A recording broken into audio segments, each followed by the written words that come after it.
see them filming and including in the Netflix series a private text message. OK, they don't reveal the contents, but clearly a negative text message that William... Absolutely. What we're really now seeing is that both of them, having posed as the victim for so long, are really the aggressors.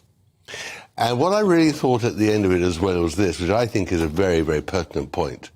When they came across for the Queen's funeral, and there was that amazing scene outside the castle of meeting the well-wishers in the walk, there was always talk of reconciliation. Mm-hmm. Charles and William and Kate go one side, Harry and Meghan the other side, smiling and all the rest of it.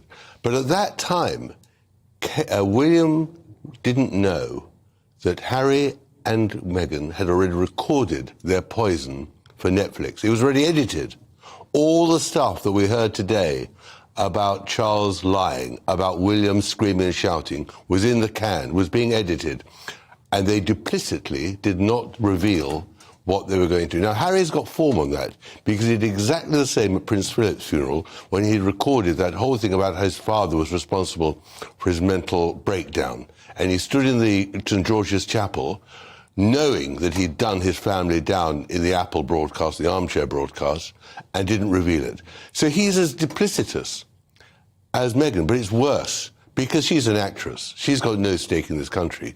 But Harry, a former army officer, betraying the army, his country, his family, his father, dumping on the king, the future king too, and also on his grandmother, that is extraordinary. I mean, Diana would be shocked. The one thing Diana didn't do was be so duplicitous, so dishonest. Well, no, and Diana made it clear, didn't she? Her criticism was always reserved for Charles. Absolutely. Not for the Queen, not for the institution of monarchy itself. But Harry has actually gone out of his way to undermine everything that we stand for. Tom Bower, the best-selling investigative journalist behind some of the most explosive royal biographies, has spoken out again. And this time, he's calling the unraveling of Meghan and Harry's narrative extraordinary.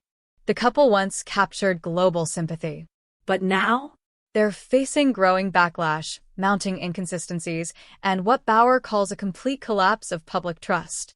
So today, we're unpacking what Bower said, what's being exposed, and how Meghan and Harry's credibility is slowly and very publicly falling apart. Tom Bower isn't just a columnist with opinions. He's a forensic researcher and royal insider with a track record of uncovering elite hypocrisy. He's written best-selling exposés on the royal family, Boris Johnson, and yes, a scathing biography on Meghan Markle herself. He's gone out of his way to undermine the family, the institution, everything. And I think Diana, well, I know, we all know, Diana would be shocked that we're sitting here today discussing her son as an outright liar, as a man who conspired with Meghan in the 6 hours of perfidy. You know, for example, the whole description she does of the Portland hospital, the birth, that was completely fabricated.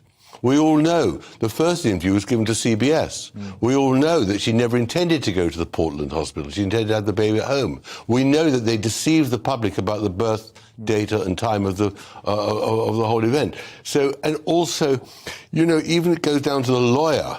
The lawyer saying that in that statement, when they have that long, long attack on the Mail, which is astonishing, that Meghan, we know she lied in her statement, that she says that she didn't cooperate with Omid Scobie, and she said that she didn't consult anyone when writing the letter to her father.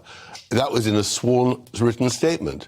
That was untrue. She then admits that it was untrue. But her lawyer says Meghan didn't lie. Well, extraordinary how the whole thing is unraveling. And yet they don't produce any evidence. None at all. Of the claims that they have made against the royal family. For example, William being a bully. For example, this idea that the royal family was conspiring with the press to bring them down. Where is the evidence? It's always they. They never name them, except they did name Jason Knauf, the man who in the end exposed Meghan's lies, and of course they're furious with him. So the whole series ends with that statement on the screen which says Knauf is the liar, not us. And that is the level they've sunk to. But I also think, you know, Netflix have a lot to answer for.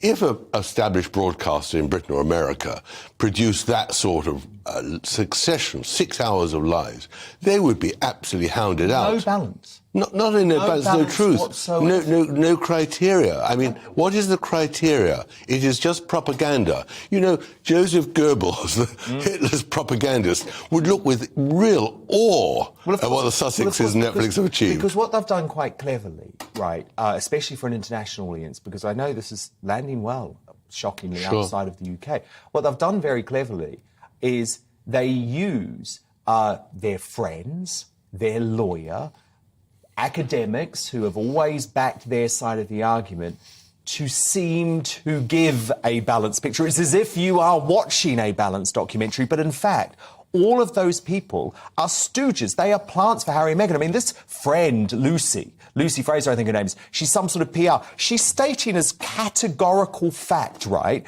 that there were internals, as she calls them, at the palace who had decided that Harry and Meghan had become too popular, so they had to bring them down. Who has told Lucy that? Harry and Meghan. She hasn't spoken to anyone at the palace. When Bauer says their story is unraveling, he's not speculating. He's highlighting pattern contradictions, shifting timelines, and strategic silence from Meghan and Harry as their once sympathetic tale begins to crack.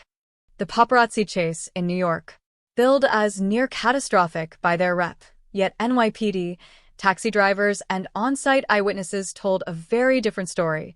No danger, no high-speed pursuit. Archie's security and titles. They claimed Archie was denied a title due to race. In reality, he wasn't entitled to a princely title under royal rules, same as many others before him. These are not minor inconsistencies. These are claims that shaped public perception, and now they're backfiring. According to Bauer, the unraveling goes deeper than factual errors. But you know, what's really extraordinary as well is that normally in making documentaries, which I did for more than 20 years at the BBC, you film someone, that's it. This is all acted, it's contrived. Doria always has that little pause, a little tear. Have you noticed how Meghan cries, but there's never a tear? The makeup is never smeared. Everything is so rehearsed. We found that clip of her, didn't she, saying that one of her great talents is that she can cry on cue out of her left eye. And you know, the whole construction of her father, that man who in the end was abandoned by Meghan for months before the wedding, totally left to his own devices, isolated, really felt abandoned. That's why he sold the photographs, because he felt so besmirched. To actually say he was the reason why the whole thing exploded, why they had to leave in Britain.